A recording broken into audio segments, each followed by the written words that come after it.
All right, welcome everybody to, I guess it's our third session of the Phys Ed Summit.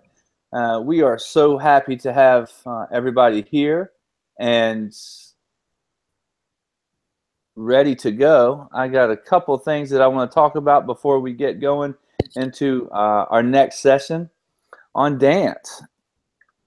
So again, first thing, we want to thank everybody for taking the day to grow. You'll benefit so much from it. Your kids will benefit so much from it.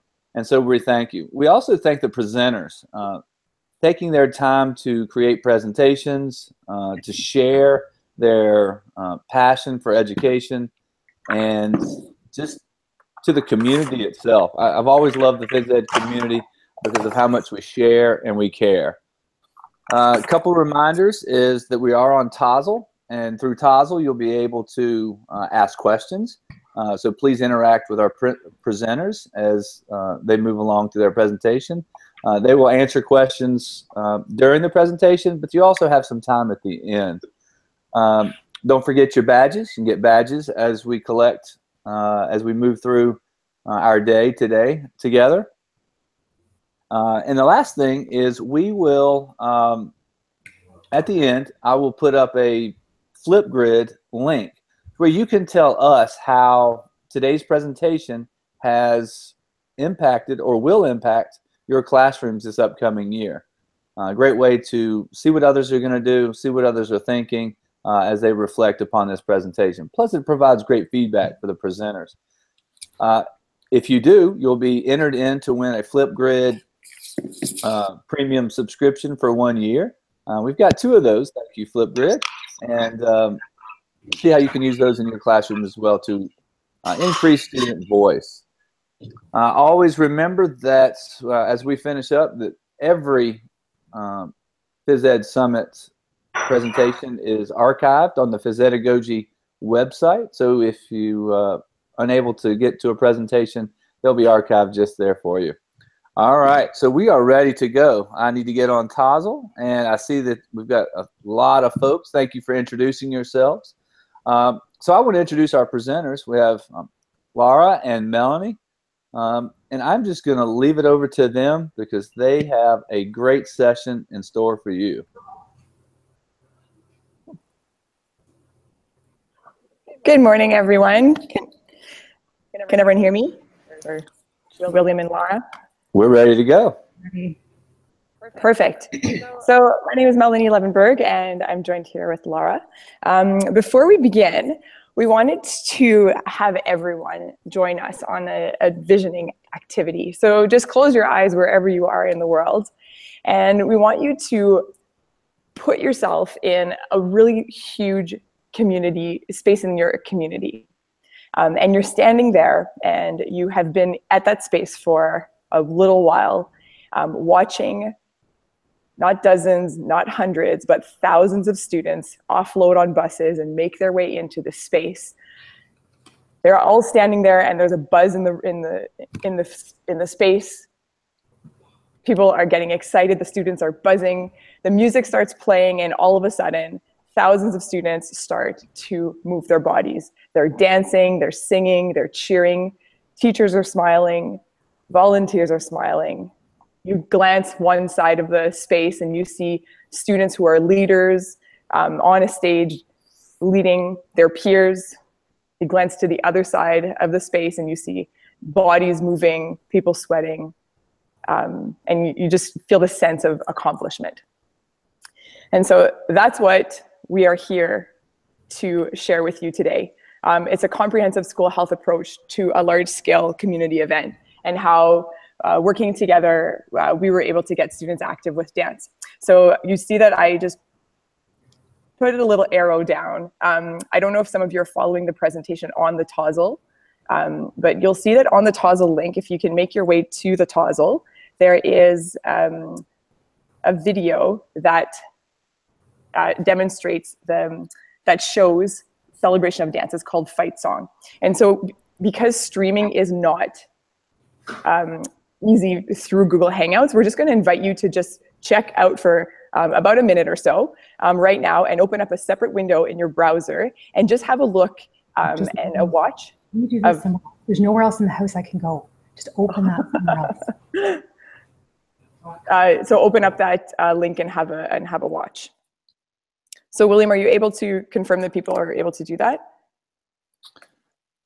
They should be able to if they're on Tozzle. Perfect. So I'm going to let them, I'm just going to give a bit like of airtime here for them to have a chance to watch that video.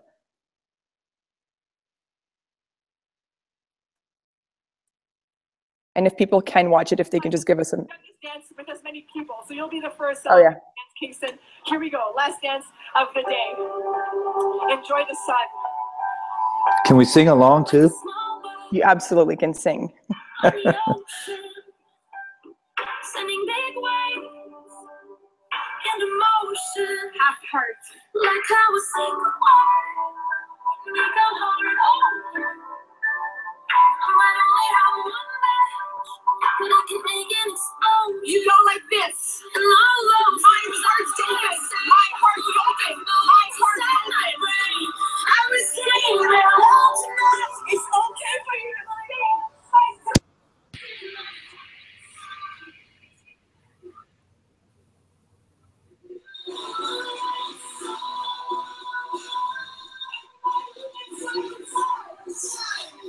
Can y'all hear my song? Yeah.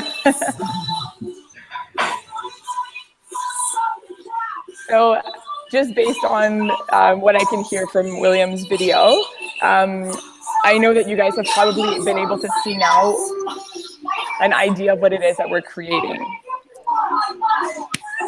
So I'll invite everyone to start coming back and you can keep watching. After, you can watch the whole link, the whole video. If you type in celebration of dance, Kingston, or celebration of dance play into Google, there's quite a few videos that were shared by teachers. If you go to Twitter and you type in celebration of dance as a hashtag, all one word, you'll also see plenty of footage from the ground where those teachers were taking, footage all over the, from all over the space. So that is where we begin. So I'll join in now. Thanks, Mel. And just give a little bit of a background on myself and how Melanie and I are connected together to make this amazing thing happen. My name is Lara Paterson. I've been teaching for 24 years. Most of this has been at the intermediate level. For the past 11 years, I've been working as a consultant in a shared position between our local school board and our public health unit. And really, it's a dream job. My daily work involves working with teachers and students and helping build capacity to support healthy, active living.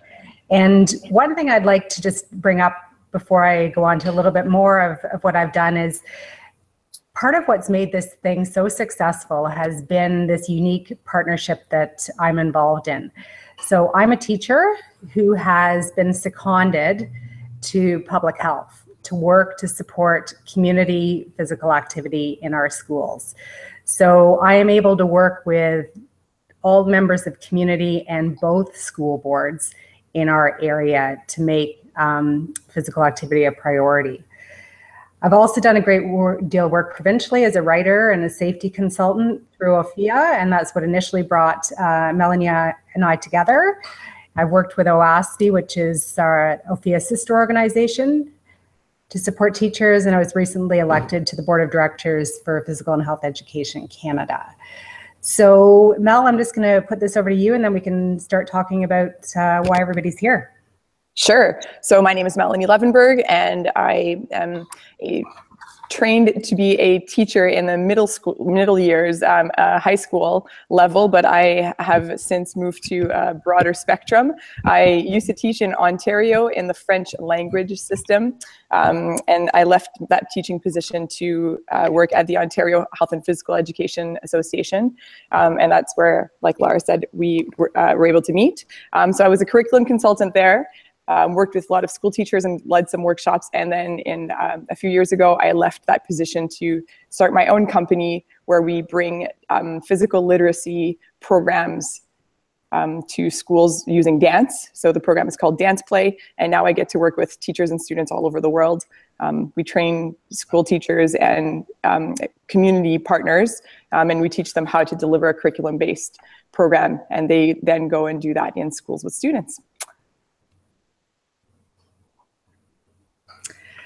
Okay, so you've seen a little bit about what the actual event of Celebration of Dance is, but what we wanted to reiterate to you is this is not a one-off event. Celebration of Dance is an annual program that we run to support not only the health and phys ed curriculum in Ontario, but the arts curriculum. And because I'm situated at public health and work to represent that field as well, we are also meeting the public health standards to increase physical activities in children and youth. So essentially, students are provided and schools are provided with 9 new dance routines to learn over the course of the winter, and then have the opportunity to come together in May, which is towards the end of our school year, and celebrate everything that they have learned. We've been running it for 9 years, and it really has progressed over the years. From initially when we did it, we had the same songs that we used year after year, and eventually it grew to the point where students were tired of those songs. We had a hard time getting the grade 8 boys engaged in doing the hamster dance, and Melanie suggested that we moved to looking at doing a top 40. So each year now we have picked new songs every year to have students learn, and we continue to tweak the program year after year to include as many students as we and teachers throughout our district. So the goals of the program really, I mean, I've reiterated some of these, but if any of you are looking, we'll talk a little bit later about funding. But these are really key goals to keep in mind for the program if you are applying to get some funding for this. So overall, we're looking to increase physical activities and decrease sedentary behavior, and that fits right within our public health standards in Ontario. As I mentioned, this is here to support the health and phys ed curriculum and develop physical literacy. It's not a one-off event. So it's not just students showing up to dance on that one day. They're engaged throughout the better part of a year in learning these dances, developing school culture around them, and supporting those curriculums. Obviously, we want to promote a healthy and active lifestyle and encourage children and youth to move and be active through movement and dance. So you've probably gathered this is a big event, and there's more people involved than just Melanie and I to make something like this scope happen. So firstly, as I say, I work for the Limestone District School Board in Kingston, and that is the public board. Because of my link with public health, I also work with the Catholic board. So that encompasses, I believe it's 52 elementary schools in the public and 26 elementary schools in the Catholic board. So we engage all elementary teachers, offer this to all elementary schools within our school boards through the organization of me leading it through public health. So public health is, I would say, the prime organizer, just because of the situation that I am in there. And our public health unit spans across both of those two school boards. Melanie and Dance Play are obviously a huge component in it, and they're there right from September when we start to look at the different dances to be done that year, to the coaching that goes with them, to the video that goes with them, and then the ongoing support that happens, and then the final day in May. Fort Henry is the site that we have used for the past number of years as our main site, where we're able to accommodate about 3,200 students at that site. It's a historic site in Kingston, and really, I think if you saw from the pictures that were on that video, It provides a gorgeous backdrop with a stage overlooking Lake Ontario, and it's a fantastic site for this to happen. Soundworks is the company, and Mel will talk to this a little bit more, who we engaged to work the sound with us to ensure that it's good quality sound, and it makes a huge difference. City of Kingston, moving this many bodies around, we count on them for some traffic control. And then lastly, no event in Canada would be complete without engaging Tim Hortons, which is our local coffee company, for those of you who don't know. So just briefly, again, the main organizers that have to occur to make this happen is public health leading this in the organization, Fort Henry, which is the site venue, and then of course all the teachers and all the students within our schools that actually take this through and make it come to fruition. All right, so what I'm going to do now is briefly walk you through what happens from September to May, and a number of these points we'll expand on a little bit later in the presentation, and we've done our best to include as much of the correspondence, handouts, things that we have given to schools and teachers, so that if this is something that you would like to do in your district, that you have some of the tools to make it happen. So in September, coming up soon, we look at a selection of songs that are in the top 40. We look to schools to get some input on this, and then Melanie provides some choreography for these. We look at securing the site. We have to go through every year and look at, is Fort Henry still our best site? We've, as I said, we've tweaked this over the years, and to accommodate more students, we've actually engaged in multiple sites, Fort Henry still being our main one, and then we've engaged some schools to host them at their schools. So then in October, what I do is send out a mass email to all teachers, all elementary teachers within both school boards, asking them if they would like to have a group of students lead one of these 9 dances that happen in May. And we usually get a huge number of groups wanting to do this, and then I sort of triage which schools haven't been before, which schools haven't led dances, and then they get a choice to pick which dances that they want and what are still available. So that goes out in October. Melanie's choreography goes out with it, and then the students begin creating those dances. We film them in December, and we have, over the course of the years, done various things in terms of filming and quality of films, but right now we use the communications department within our public health unit to go out to each of the schools that is leading the dances and film them. In December, we also send out a notice to all schools, again in both boards, informing them of when the sign-up date is. And this was done because after the first year, after the second year, we had such a massive interest in the event that we wanted to ensure that everybody had equal access to being able to sign up for it. So we send out a date in December saying that the date for sign up will be whatever date it is in January. And then that's when teachers are allowed to go online and sign up. And it's become so popular that it's usually filled up.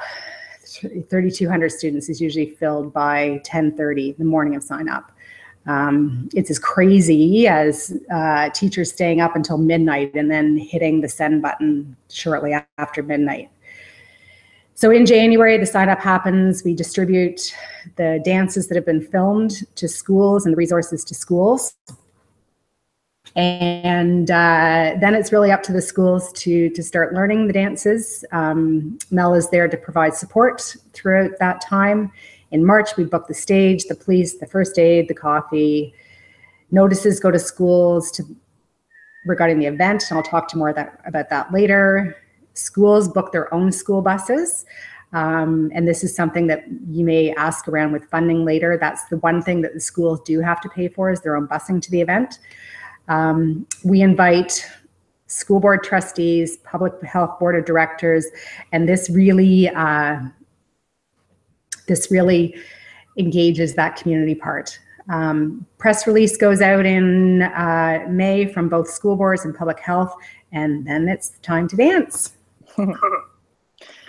Awesome. So I'm going to jump in and hold on, Lara. I think, Lara, you have to mute me, so there's no echo. There we go. So I'm just going to jump in and talk to you a little bit about how we work with Lara and the public health unit and all the students. So like Lara mentioned, this project really is all about having the students get excited about dance. And so having been a part of the event now, I think it's been going on for 9 years, and I've been there 7 years. We've seen the evolution of how students were doing the same dances over and over again, year after year, and there wasn't as much of an engagement as if, as what we see when we're in schools, we're using popular music that's just been released. So we collect all of the requests from teachers, from students, as much as we can from about June until September, and then we finalize the 10 songs. I work with Lara to do that, to make sure the lyrics are appropriate, or we have to censor songs sometimes. And then what we do from our end as a partner is we create the choreography. So all of the movements that will be taught through this project are meant to support the physical education curriculum. So we really focus on developing physical literacy, fundamental movement skills. We try to maximize how engaged and how active students are through the dances. And then we also infuse positive mental health messaging to promote that mental health side of things. So over the years, these are the set of last 3 years. So just to give you an idea of the kinds of songs that students were selecting. Sometimes the songs repeat from year after year because the students like them. They enjoy them just doing the dances, so we kind of keep them going. And so I look forward to sharing with you guys the list that we create for this year.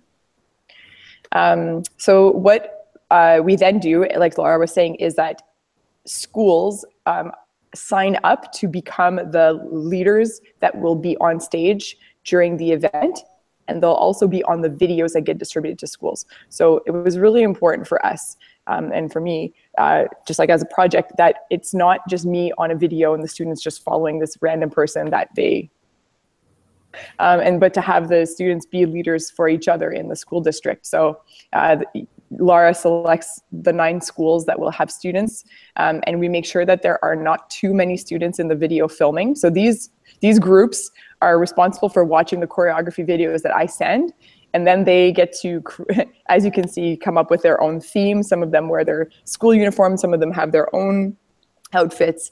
They get really excited, and then they learn all of the movements to a level that's quite, advanced enough so that anyone watching them can follow along. So it's quite a great learning process for these students, learning about how to stand, how to present, how to move their body confidently, how to be very expressive. So it's very fun to work with them throughout September to December when they film.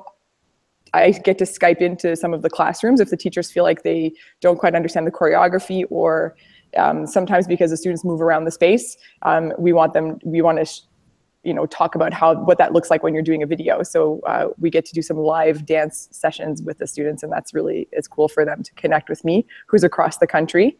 And then the last little blurb here is the videos are distributed to schools. They're now distributed through unlisted, private YouTube links. In the past, they used to be distributed on DVDs to schools. I wanted to show you a final product of the dances. So if you go again to Tozzle, I will give you just about 30 seconds to do a quick little look. We have, this is like the the level of production is quite nice. The public health unit does a great job with the production level. So if you click on your TASA link and you watch the Honey, I'm Good, I'll just let you watch the first 30 seconds. You see how the students got really excited and they got costumes on.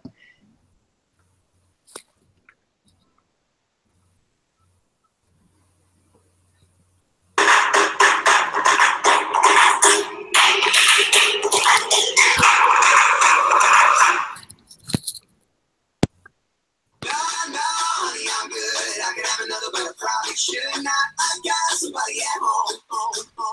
It's been a long night here, a long night there. And these long, long legs make me everywhere. Hold up, now you look good, I will not lie. But if you ask, where I'm staying tonight, I got me like, oh baby, you got me all wrong, baby. My baby's already got all my love. So no, honey, I'm good. So I'm going to stop it there. They're going to go into some twists, and then they're going to go into some partner swings. Honey, I'm good. I can have another.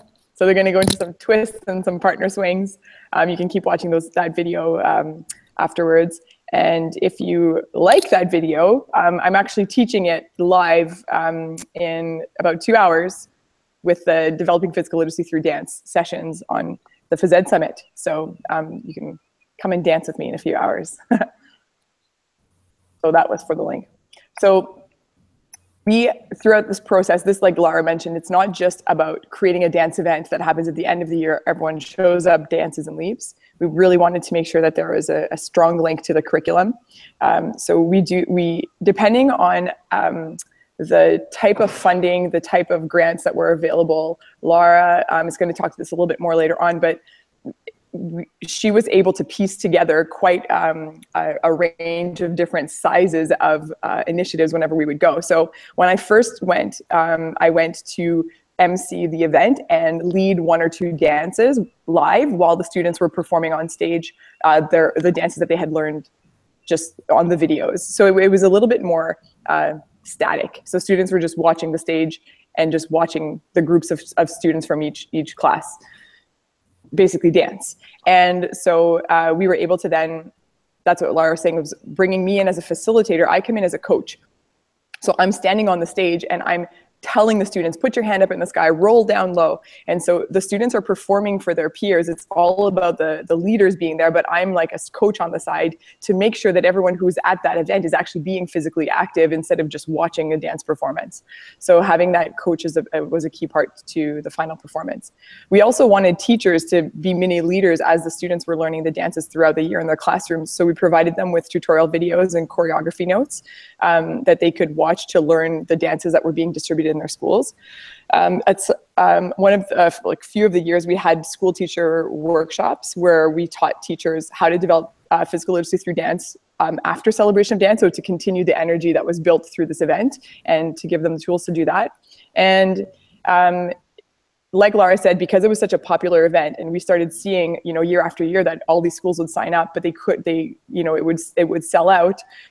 She arranged for me to go into schools and just do mini Celebration of Dance days. So I would go into a school and for 1 hour, we would have the entire student body in the gym or in an outdoor space, and we would do the Celebration of Dance experience, but just with the whole school as opposed to across the district or school board.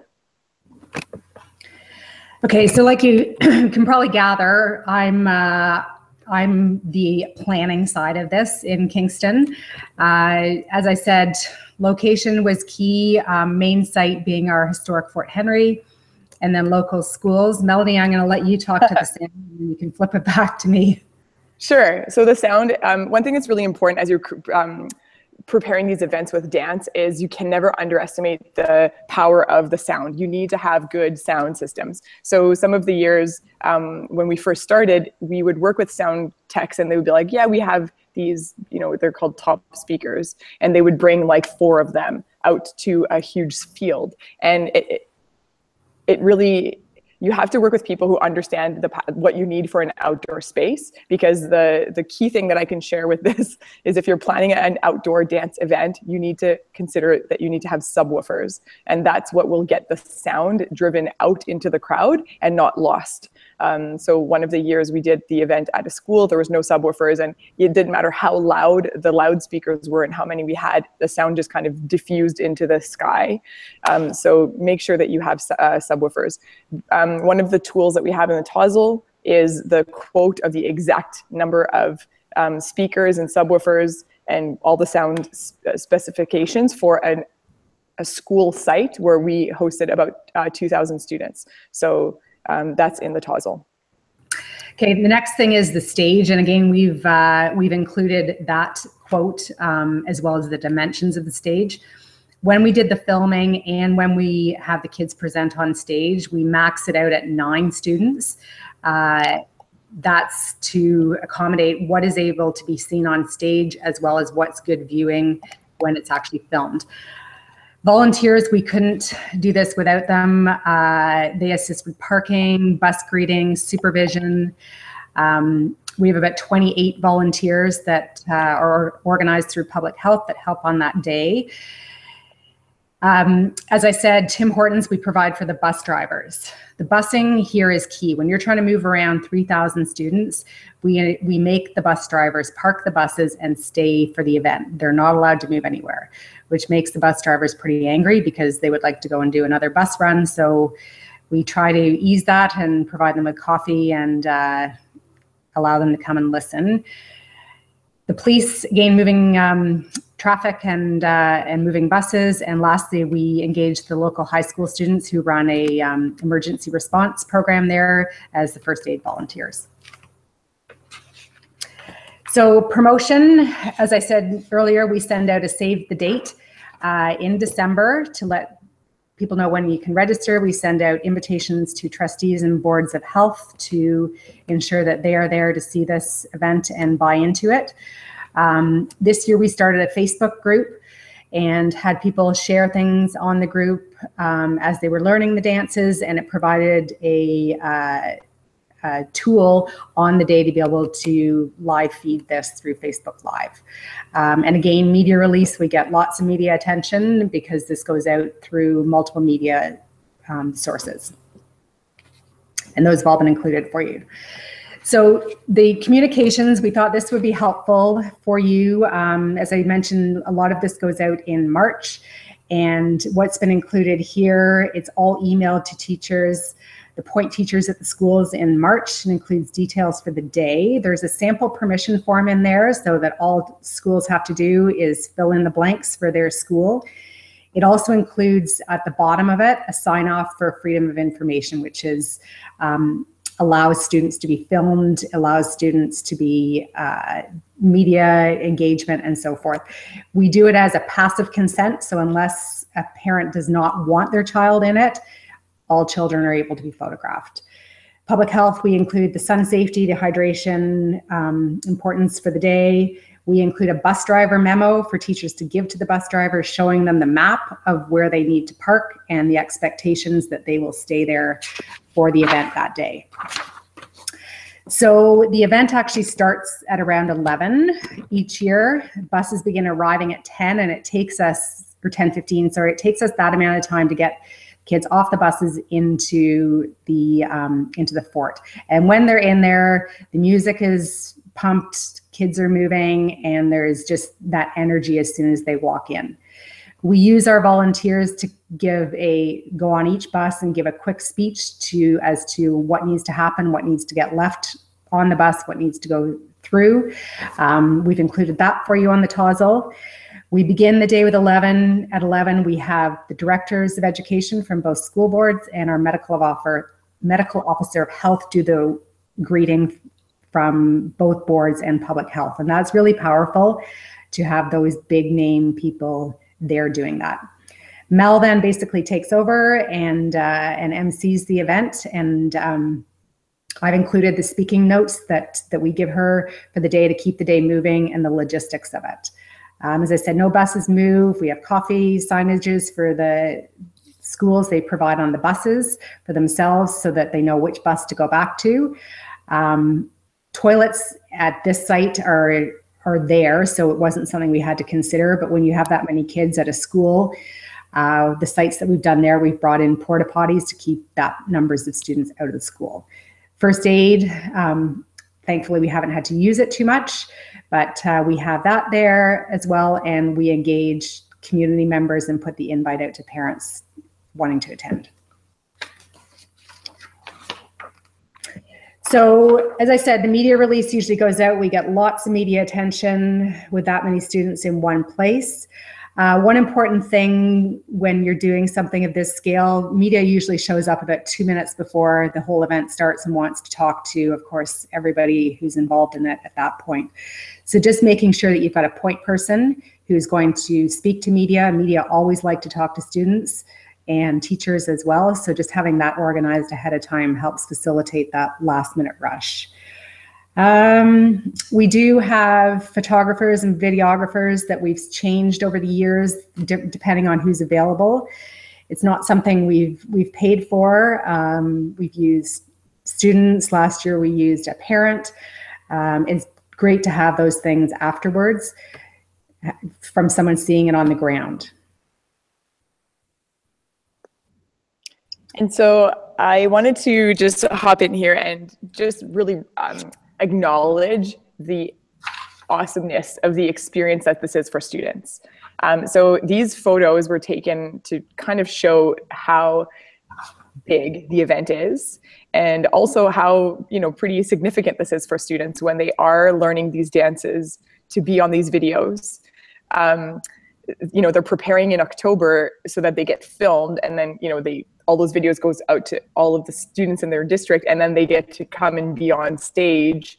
And I think that they become little mini celebrities. One student with a number 13 at the bottom, he was very good at his dance and he was very into it. And you know, we heard that girls from other schools were excited to see him. And it's just really cool because it creates this vibe and this energy in the district about this event. And so it's not just about, you know, coming and dancing, but people having a connection with each other.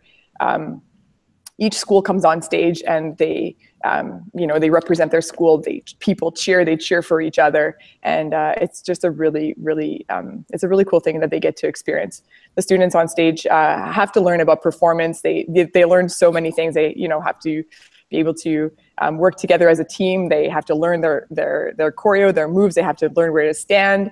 They have to learn how to smile. So it's just a really cool experience. So I wanted to show you guys a little behind the scenes of what the students are actually experiencing. So the post-event impact, I mean, I think you can gather from this, it is a huge community event. Although there are students from our schools that are taking part in this, there are so many components of the community that are engaged in it. And we've just included a few testimonials here from students and teachers of the effect that it has in the community, but every year we get comments afterwards, emails, phone calls, letters written to us on just the incredible, incredible effort that has gone into organizing such an amazing event to highlight the students in our community and really encouraging them to be leading a healthy, active lifestyle through dance. The program, they just love it, the energy, the activity, the organization. I think most importantly, they see that dance is a way of being active. It's a way of building physical literacy, and they're having fun while they're doing it. No, Lara, they're being fun. They're being fun. And that's one of the things that we love about being a partner with this, is that we do promote positive mental health. So for those of you who don't know the dance play program, there's 3 rules that students have to follow when they're doing dance play, and they're taught this through the videos and they're taught this at the event. They have to be positive. So instead of saying, I can't do this, this is too hard, they have to switch it to say, you know what, I'll try, or I can do it. The second rule is that they're not allowed to have fun. They have to be fun, be the most fun version of themselves. And the third rule is they have to be themselves. So their job is to learn the movement that we're teaching them, and then that they should add their own style. And that when they're doing the dances their own way, that they can't get it wrong. So that's really the messaging that's infused throughout the whole experience of dance. So instead of saying, follow us at the front, just replicate what we're doing, we're actually encouraging students to be creative and to, take ownership of those movements. And I think if any of you are engaged in Melanie's presentations after that, it will really give you an idea of what she does through the videos, through what she teaches the kids to make it such a positive event. So I'm going to talk a little bit about funding. We haven't included numbers on anything apart from what you see in the TOZL with stage and that sort of thing, because it really is dependent on the size of the event, how much support you have, what venues you're using. For this, we have used core funding from public health, and really all that we have paid for is the venue and Melanie's support throughout this. And the rest of it comes as in-kind support. We now, because it has got so large and there are multiple sites and multiple costs of stage and sound and so forth, we do have both school boards that have given us some base funding that will be secured from year to year. But that hasn't come overnight, and I know many of you are probably sitting there saying there's no money, there's no money.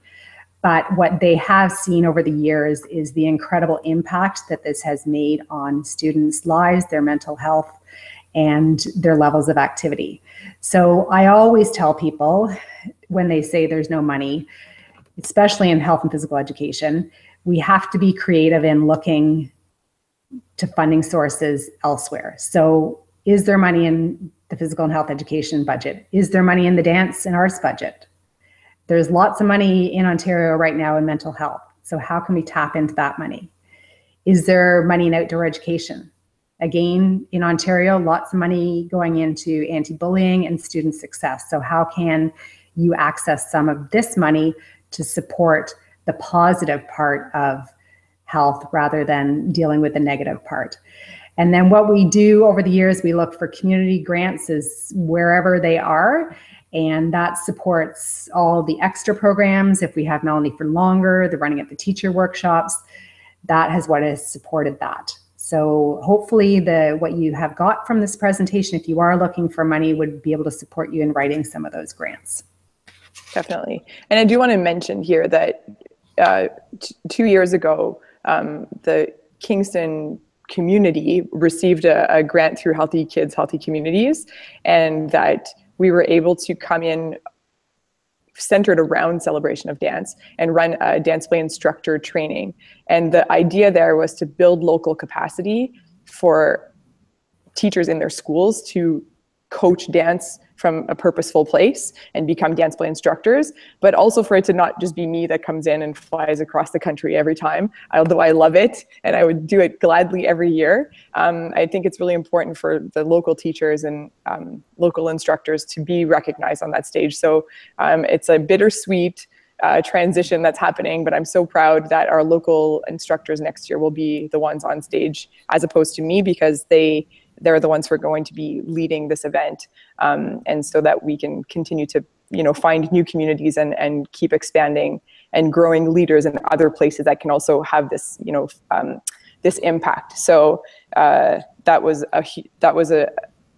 a big part to Lara and her vision and knowing for the continuity and sustainability of this project year after year to it's not something that has to happen every year, but that there was one point in this project where there was a development of local people to become, skilled at doing what it is that I do. So kudos to her on many levels. So just before we wrap up and take some questions, just some highlights on lessons learned from this. I can't reiterate to you, I'm not the sound person, but Melanie and I have talked extensively about this, and I just hand her over to the sound people because it makes a huge difference. Like she said, that 1 year that the sound was not projected, we lost half of the kids in the back because they couldn't hear. Buses not moving after they're parked. Again, it's a safety concern, and it really does help with the movement in and out, being quick and safe. Having somebody coaching the moves and pumping up the crowd on stage is, really, really important.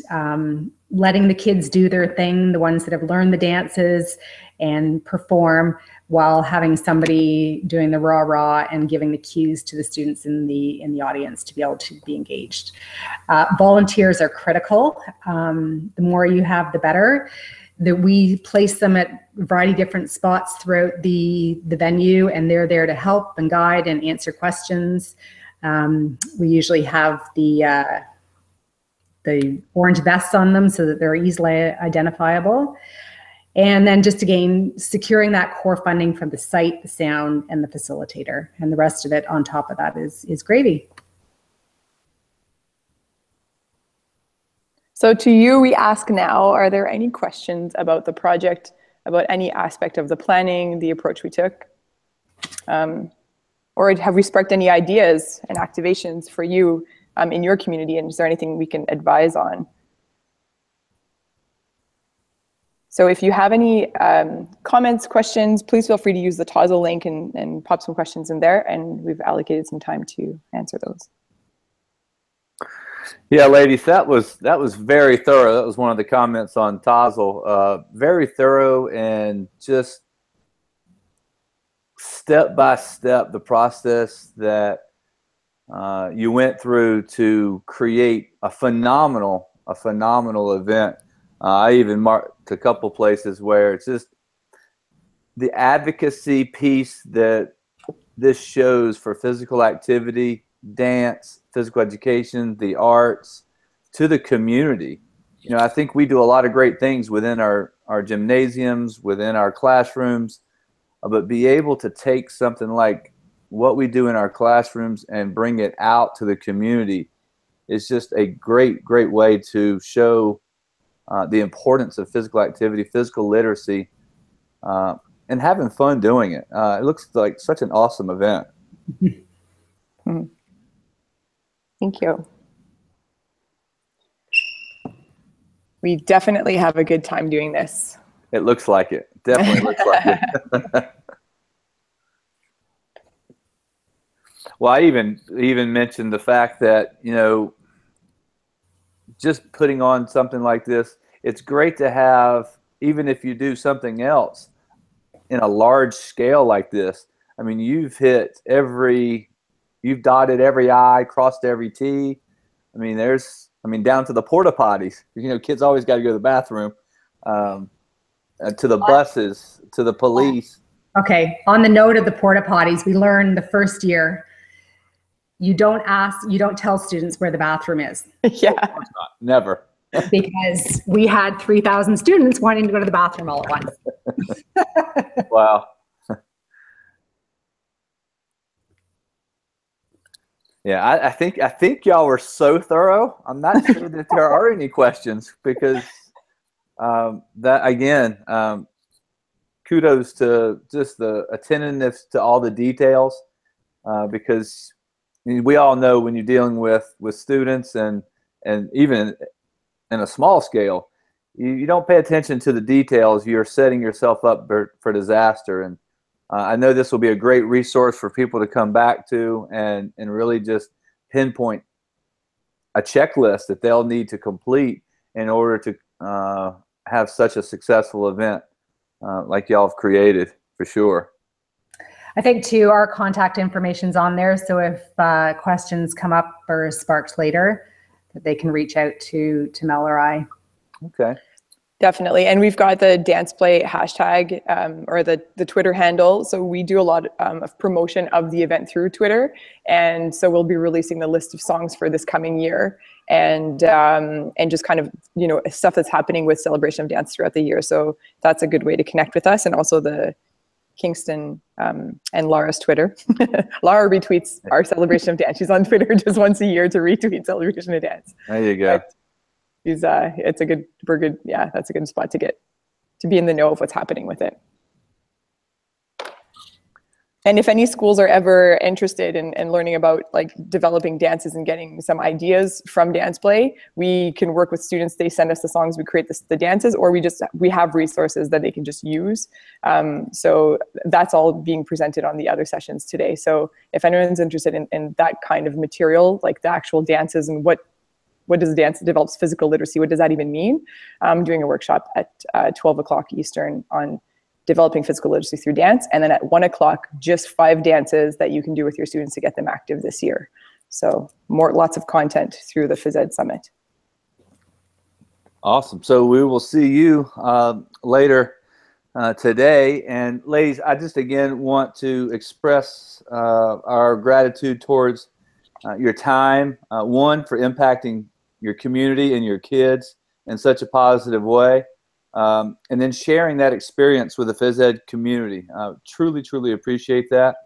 And as we finish, I would like everybody that's on Tozzle or watching on YouTube Live, that if you would go to the Flipgrid link that I just shared, take a minute or two to reflect on this presentation and how it's going to impact you as an educator. There's one of the things I love about physical education and health is the fact that we can get sparked by an idea from another person, and then we can make it our own. And I see so many possibilities to be advocates for physical education, physical activity that goes beyond our classrooms. Expand our thinking and get out into the community, whether it's developing a whole school activity, developing a learning zone activity, a district activity, or a county. Just think big. Really allow your passion, as these ladies have gone out and done, and let your passion just spill out into our community to continue to advocate for us. So again, hit that Flipgrid response, and you'll be entered into winning your own premium prescription or subscription. We're not dealing with drugs here. Subscription to Flipgrid Premium. A really cool response that's going to give your kids more voice and more choice in your classrooms. So ladies, again, thank you very much for spending time with us, and thank you. Thank you so much. It was awesome. Hope you guys can come dance with us in a few hours. Have a good morning, everyone, or wherever you are.